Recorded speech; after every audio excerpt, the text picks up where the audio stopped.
கிறிஸ்துவுக்குள் மிகவும் பிரியமான என் அன்பு தேவனுடைய பிள்ளைகளே, ஆண்டவராகிய இயேசு கிறிஸ்துவின் ஈடு இணையற்ற நாமத்தினாலே இந்த பிப்ரவரி மாதம் 1ஆம் தேதி வாக்குத்தத்த செய்தியோடு கூட உங்களை சந்திப்பதிலே நான் மிகவும் மகிழ்ச்சி அடைகிறேன். இந்த அருமையான நாளிலையும் கூட இந்த மாதத்திலே கர்த்தர் நமக்கு என்ன வாக்குத்தத்தங்களை கொடுக்க போகிறார் என்பதை இன்றைக்கு நாம் வேத வசனத்திலிருந்து ஆராயப் போகிறோம்.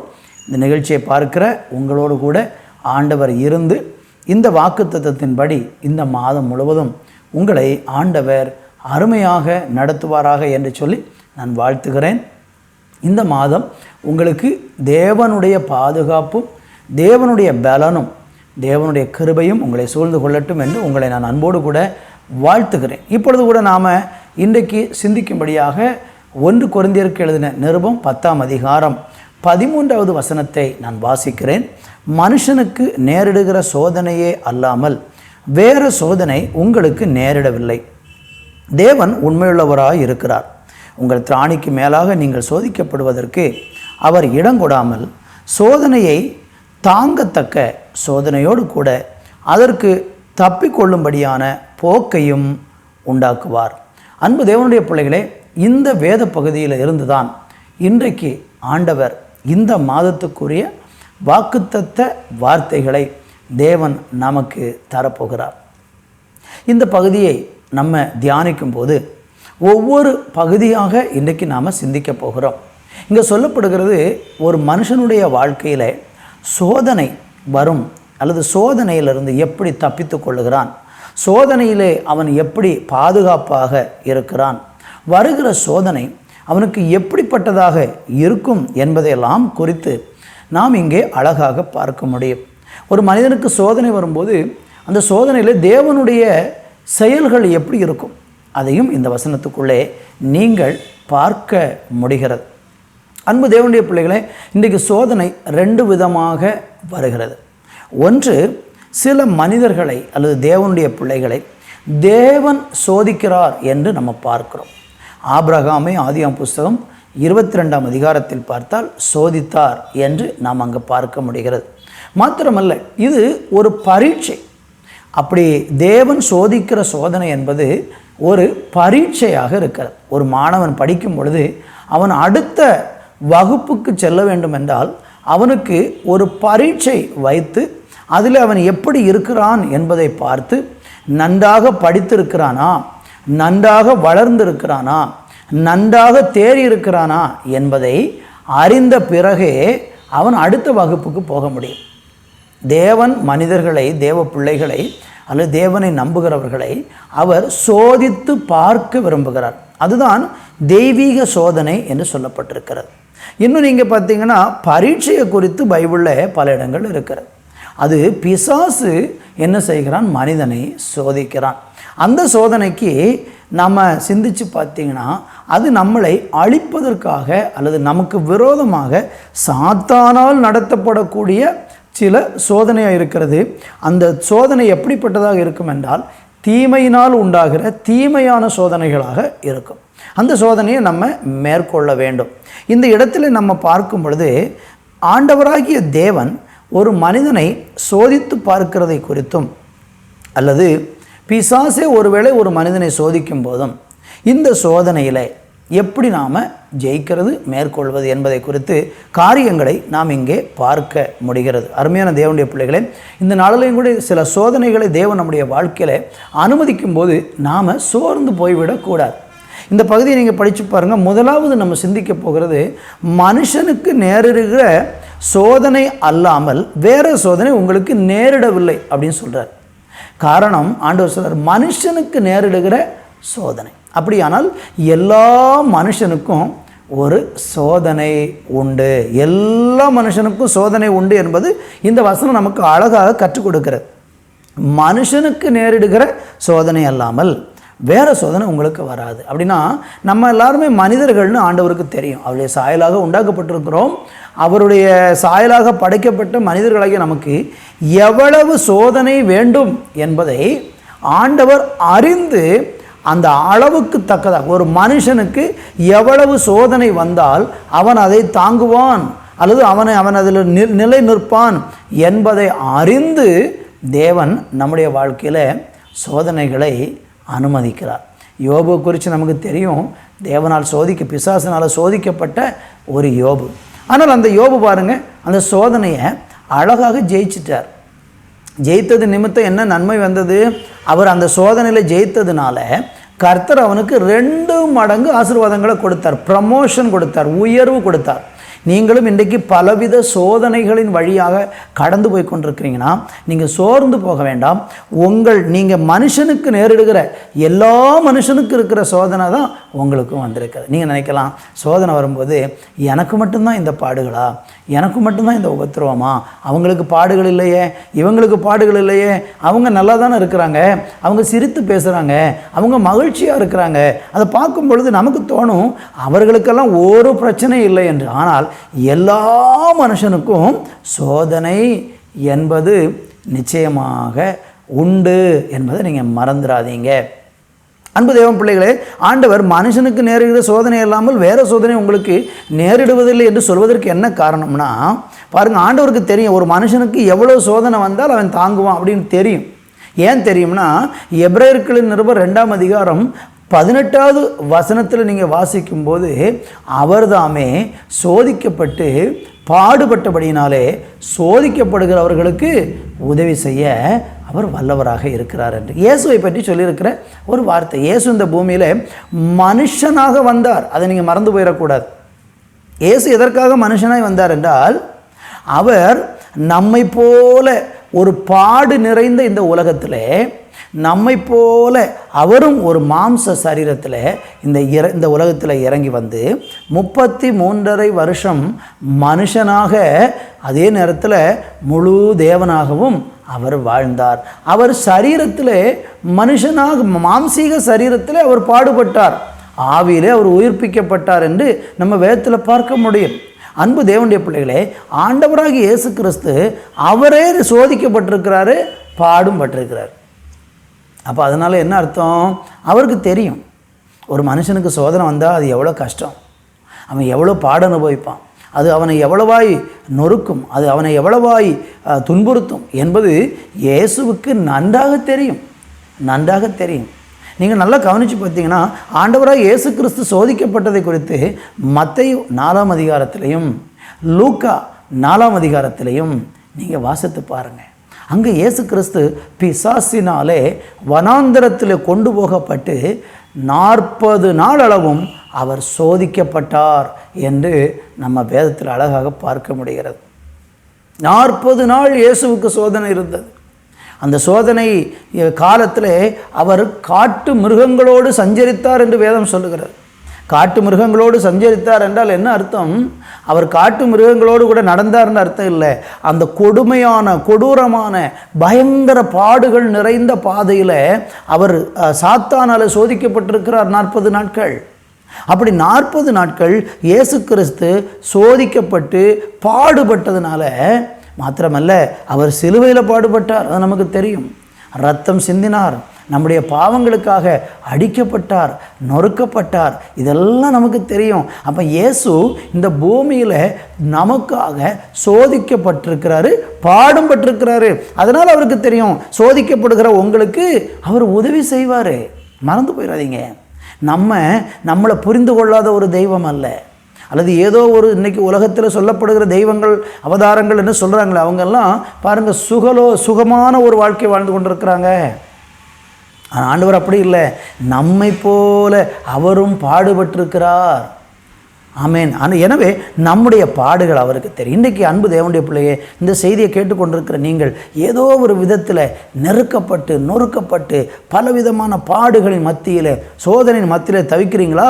உங்களை நன்றாக அறிந்திருக்கிற ஒரு தெய்வம், உங்கள் வேதனை அவருக்கு தெரியும், உங்கள் கண்ணீர் அவருக்கு தெரியும், உங்களுடைய கஷ்டம் என்னங்கிறது அவருக்கு தெரியும், நீங்கள் படுகிற துயரங்கள் அவருக்கு தெரியும், நீங்கள் கைவிடப்பட்டு ஒதுக்கப்பட்டு புறக்கணிக்கப்பட்டு தள்ளப்பட்ட எல்லா நிலையும் அவருக்கு தெரியும். காரணம், இயேசு இந்த பூமியில் இருந்தபோது புறக்கணிப்பை அனுபவித்தார், பாடுகளை அனுபவித்தார், நிந்தையை அனுபவித்தார், அவமானங்களை அனுபவித்தார், இன்னும் பரிகாசங்களை அனுபவித்தார், இன்னும் மற்றவர்களால் தள்ளி புறக்கணிக்கப்பட்ட சூழ்நிலையை இயேசு அனுபவித்தார். ஆதலால் அவருக்கு தெரியும் பாடுகள் என்றால் என்ன. எனவே நமக்கு அவர் உதவி செய்ய வல்லவராக இருக்கிறார். பிலிப்பியர்களின் நிருபம் 2ஆம் அதிகாரம் 7வது வசனத்தை நம்ம வாசிக்கும் போது, தம்மை தாமே வெறுமையாக்கி அடிமையின் ரூபம் எடுத்து மனுஷ சாயலானார். பார்த்தீங்களா, இயேசு இந்த பூமியில் ஒரு மனுஷனாக, மனுஷ சாயலாக அவர் வந்ததுனால நம்ம கஷ்டங்களெல்லாம் அவருக்கு நல்லா தெரியும். கர்த்தருக்கு மகிமை உண்டாவதாக. எனவே இந்த நாட்களில் நீங்கள் சோர்ந்து போகாமல், இந்த சோதனையில் உங்களை அறிந்து புரிந்த ஒரு தேவன் உங்களோடு கூட இருக்கிறார் என்பதை நீங்கள் மறந்து போக வேண்டாம். 2வது நம்ம அங்கே படிக்கும் பொழுது அங்கே வேதம் என்ன சொல்லுகிறது பாருங்கள். மனுஷருக்கு நேரிடுகிற சோதனை அல்லாமல் வேறொரு சோதனை உங்களுக்கு நேரிடவில்லை, தேவன் உண்மையுள்ளவராயிருக்கிறார். சோதனை காலத்தில் தெரிந்து கொள்ளுங்கள், தேவன் உண்மையுள்ளவராக இருக்கிறார். தேவன் உண்மையுள்ளவராய் இருக்கிறார். ஏன் அவர் அந்த இடத்துல அப்படி ஒரு வார்த்தையை வேதம் நமக்கு சொல்லுகிறது? அவர் உண்மையுள்ள தேவன். உங்களை ஏமாற்றிட்டு போக மாட்டார். உங்களை அழைத்து கொண்டு வந்து வனாந்தரத்தில் விட்டுட்டு தவிக்க விட்டுட்டு போகிறவர் அல்ல. தனிமையாய் விட்டு போகிறவர் அல்ல. சோதனை காலத்தில் சீசர்கள் ஆண்டவராகி இயேசு கிறிஸ்துவை விட்டு ஓடினார்களே, அதே மாதிரி ஆண்டவர் நம்மளை விட்டு ஓடிவிட மாட்டார். உங்கள் வாழ்க்கையில் நீங்கள் யோசித்து பாருங்கள், எத்தனை பேர் உங்களுக்கு கஷ்டம் வந்தபோது, வேதனை வந்தபோது, கடனில் தவித்த போது, வியாதி படுக்கையில் கிடந்தபோது பார்த்து விட்டோம் பார்க்காதவர்கள் போல, கண்டுகொள்ளாதவர்கள் போல எத்தனை பேர் உங்களை விட்டுட்டு போயிட்டாங்க. அந்த சமயத்தில் உங்கள் இருதயம் எவ்வளவாய் நொறுக்கப்பட்டது. அவங்கெல்லாம் உண்மையற்றவர்களாக இருந்தாங்க.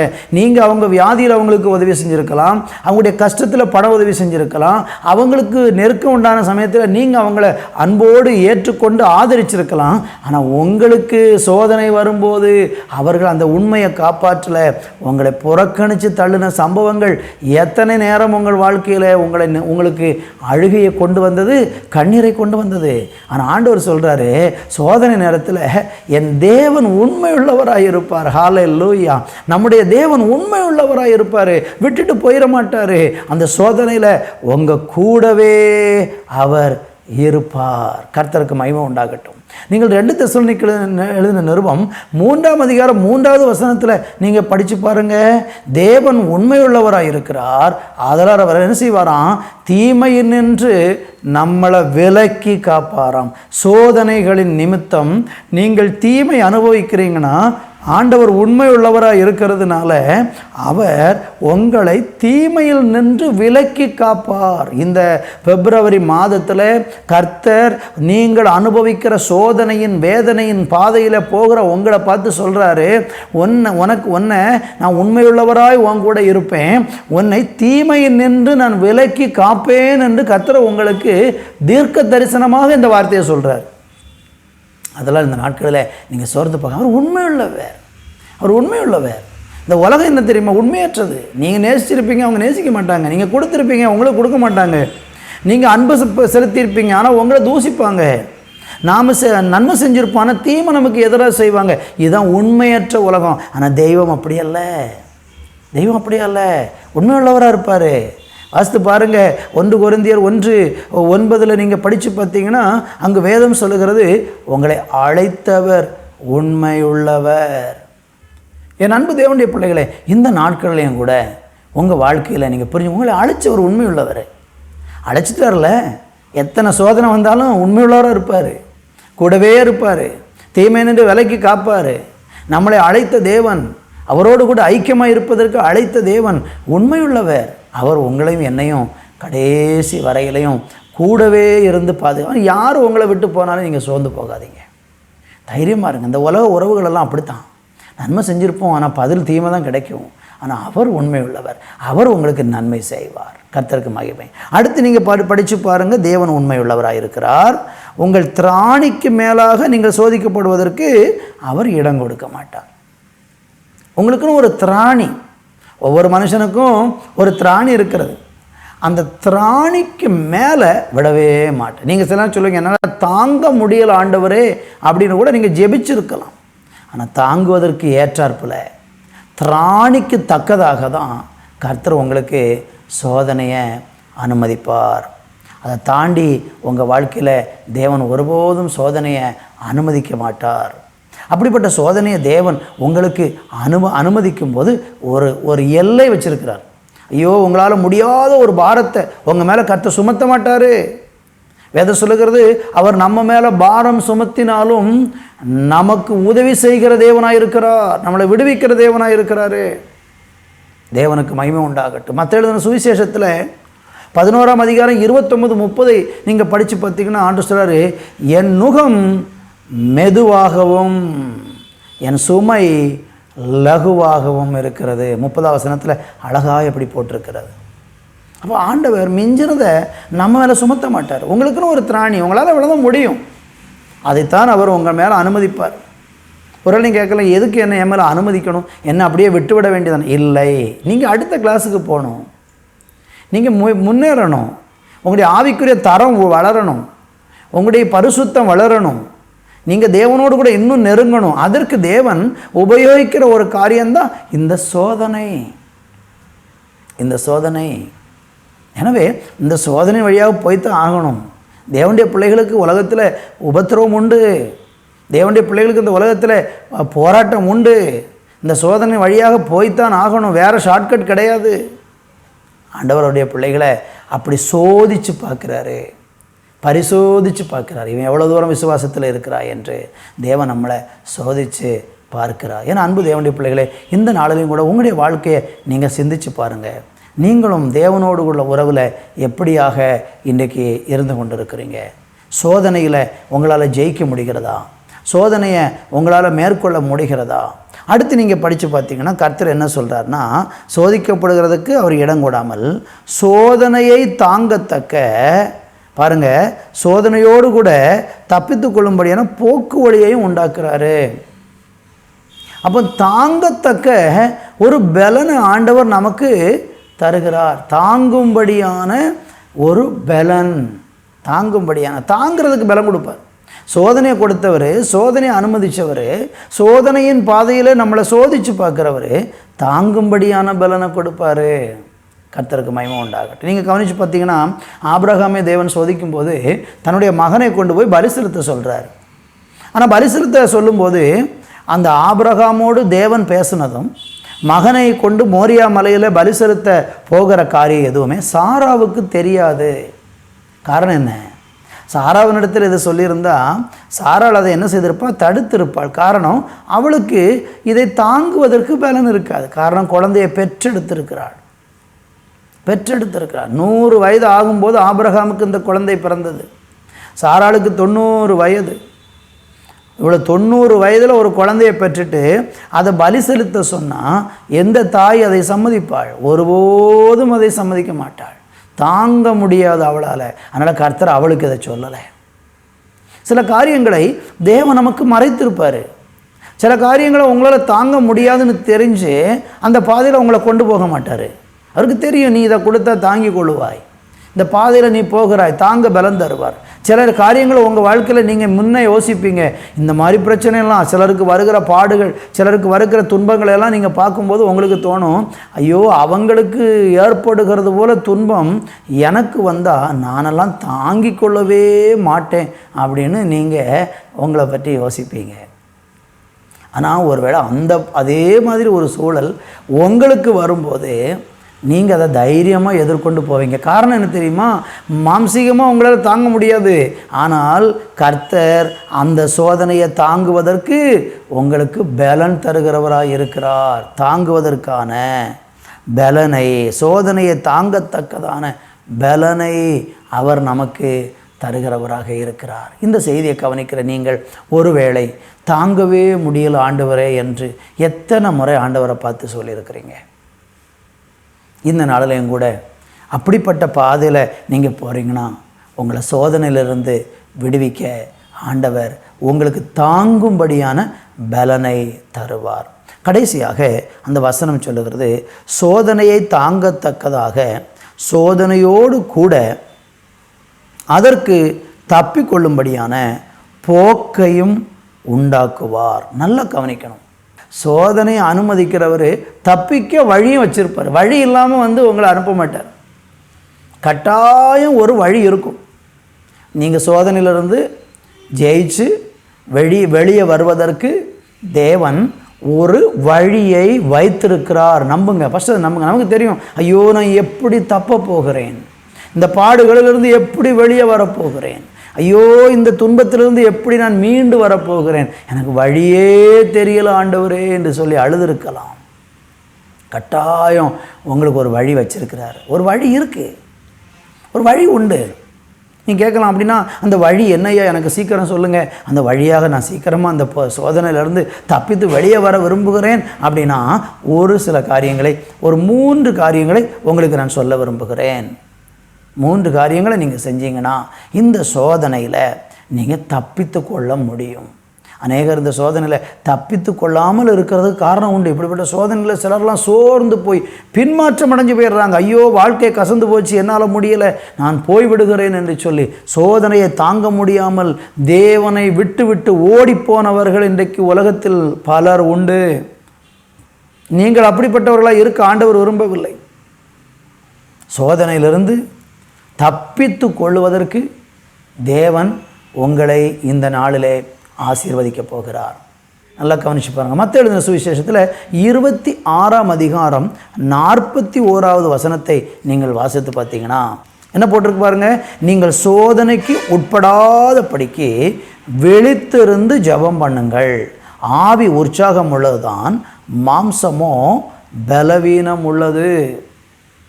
என் அன்பு தேவனுடைய பிள்ளைகளே, இந்த சோதனைக்கு உட்படாதபடிக்கு, இந்த சோதனையிலிருந்து தப்பித்துக் கொள்வதற்கு ஒரு வழியை சீசர்களுக்கு சொல்லிக் கொடுக்குறார். இயேசு இப்போ பயங்கரமாக சோதிக்கப்பட போகிறார். அவருக்கு இப்போ நாம் எபிரேயரில் 2ஆம் அதிகாரத்தில் நம்ம படித்தோம் அல்லவா, 18வது வசனத்தில் அவர் தாமே சோதிக்கப்பட்டு பாடுபட்டபடினால் சோதிக்கப்படுகிறவர்களுக்கு உதவி செய்ய வல்லவராக இருக்கிறார் என்று படித்தோமே. அப்போ அவருக்கு சோதனை வரப்போகிறது.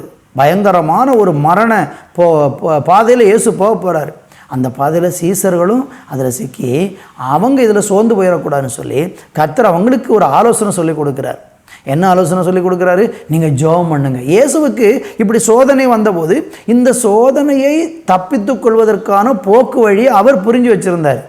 அதனால தான் அவர் பார்த்தீங்கன்னா கெத்செமனே தோட்டத்தில் போய் உட்காந்து பிதாவை நோக்கி அவர் மரணத்துக்கு ஏதுவான துக்கம் கொண்டு அவர் அங்கே ஜெபம் பண்ணுகிறார்.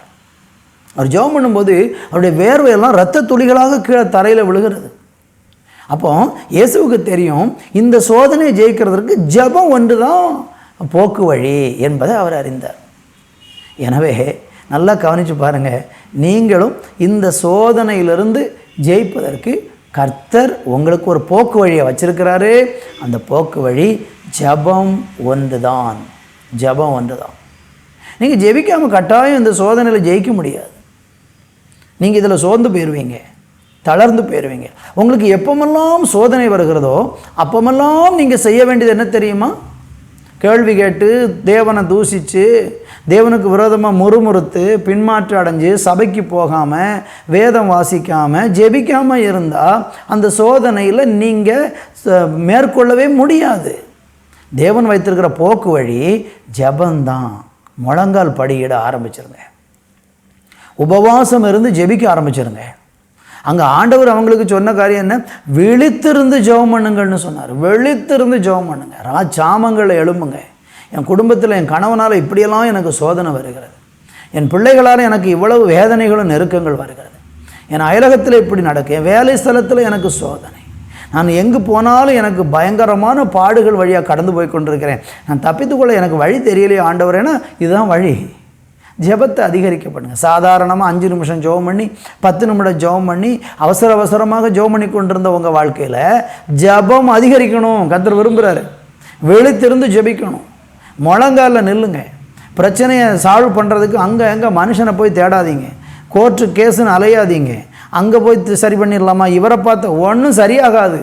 உங்களுக்கு வந்திருக்கிற சோதனை சரியாகணும்னா, சோதனையிலிருந்து நீங்கள் தப்பித்து கொள்ளணும்னா ஜெபம் ஒன்று தான் வழி. முழங்காலில் நின்னீங்கன்னா நீங்கள் கேஸுக்கும் போக வேண்டாம், கோர்ட்டுக்கும் போக வேண்டாம், உங்கள் பணத்தை கொண்டு போய் எங்கேயும் கொடுக்க வேண்டாம். சரீரத்தில் பலவீனமான ஒரு சோதனையாக நீங்கள் என்ன பண்ணுங்கள், முழங்கால போடுங்க, ஜெபம் பண்ணுங்க. நல்ல திறப்பில் உட்காந்து, ஆண்டவரே நான் உங்களுடைய பாதத்தில் உட்காந்துருக்கிறேன், இந்த சோதனை எனக்கு ஏன் வந்திருக்கிறது, எனக்கு பதில் சொல்லுங்கள், என்னோடு பேசுங்க, என்னை விடுதலை ஆக்குங்க, எனக்கு நீங்கள் நன்மை செய்யுங்க, நான் என்ன செய்யணும்னு நீங்கள் எனக்கு பேசுங்க ஆண்டவரேன்னு சொல்லி கர்த்தருடைய பாதத்தில் நீங்கள் அமர்ந்திருந்தால் நீங்கள் இந்த சோதனையில் தப்பித்து கொள்வதற்கான போக்கு ஜெபம் மாத்திரமே. ஜெபம் மாத்திரமே. ஆண்டவர் சீசர்களுக்கு ஒரு ஜெபத்தை சொல்லி கொடுத்தார். நமக்கு எல்லாருக்கும் தெரியும் பரமண்டல ஜெபம். அந்த பரமண்டல ஜெபத்தை இயேசு சீசர்களுக்கு சொல்லிக் கொடுக்கும் பொழுது 6ஆம் அதிகாரத்தில் 13வது வசனத்தில் இயேசு கிறிஸ்து இப்படி ஒரு ஜெபத்தை சொல்லி கொடுத்துருக்கிறார். எங்களை சோதனைக்கு உட்பட பண்ணாமல் தீமை நின்று எங்களை ரட்சித்து கொள்ளும். பார்த்தீங்களா? அப்போ ஜெபந்தான். அங்கேயும் ஜெபத்தை சோதனையிலேருந்து தப்புறதுக்கு கர்த்தர் ஜெபத்தை தான் அங்கே அவங்களுக்கு வலியுறுத்துகிறாரு. ஜெபந்தான். உபவாசத்தோடு சபையில் பாருங்கள், இன்றைக்கி அநேக மக்கள் பிரச்சனை வந்துட்டுனா ஜெபம் பண்ண போக மாட்டாங்க. அங்கேயும் இங்கேயும் போய் ஓடி அலைஞ்சு உலகத்துக்குள்ளே போய் விடுதலே வராது. உங்கள் முழங்கால்கள் தேவனுக்கு முன்பாக முடக்கப்படணும். கண்ணீரோடு ஜெபிக்க ஆரம்பிக்கணும். சபையில் ஏற்படுத்தப்பட்டிருக்கிற ஜெபங்களில் நீங்கள் ஐக்கியப்படணும். ஒரு மனமாக கூடி ஆலயத்தில் வந்து ஜெபிக்கணும் தேவ சமூகத்தில். அப்படி ஜெபித்தால் கர்த்தர் நிச்சயமாக உங்களுக்கு விடுதலை தருவார். தேவனுக்கு மகிமை உண்டாகட்டும்.